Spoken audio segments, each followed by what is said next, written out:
Hola Altubers, hoy vengo a hablaros de mi último descubrimiento literario.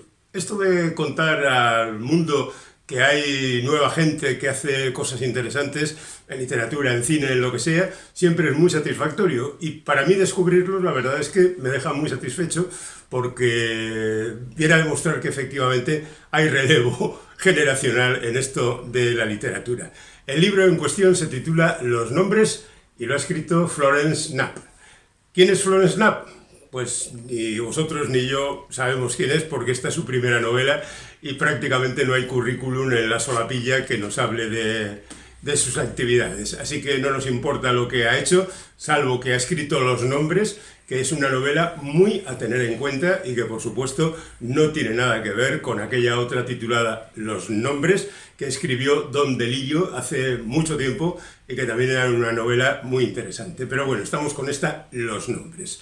¿Qué es lo que nos cuentan? Pues es una historia que parte de 1987 y llega hasta 2022.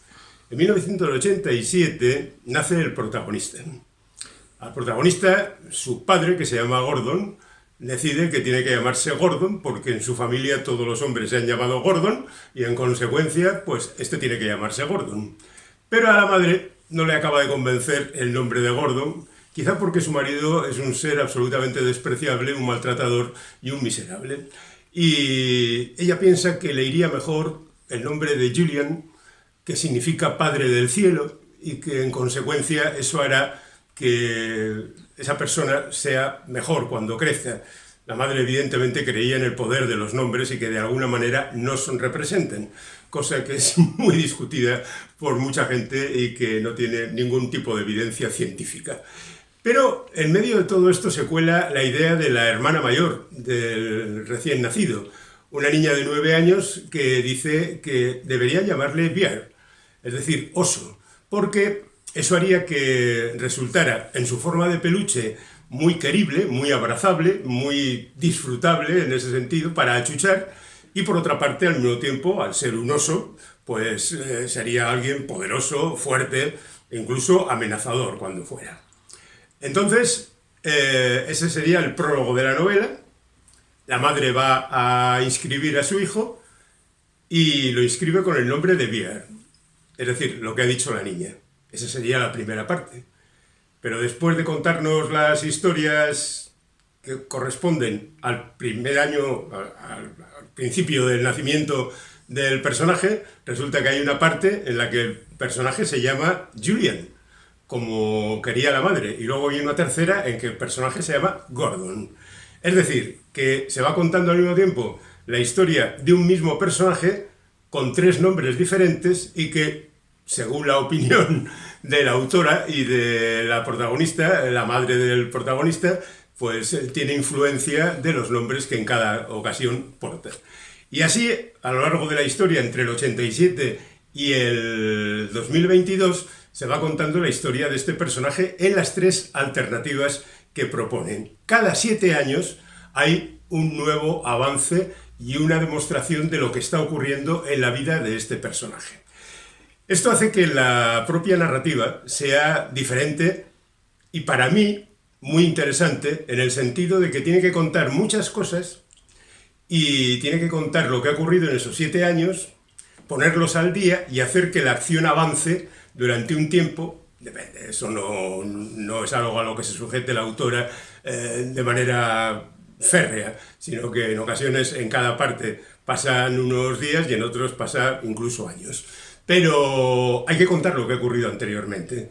Y entonces eso hay que hacerlo de manera diferente, porque tampoco es cuestión de repetirse, y al mismo tiempo completista en el sentido de que el lector tiene que saber qué es lo que está ocurriendo con ese personaje y con los demás. Porque la verdad es que no solo tiene importancia la vida del protagonista, sino que la tiene la de su hermana, la tiene la de su madre, la tiene la de su padre, la tiene la de sus abuelos, etcétera, etcétera.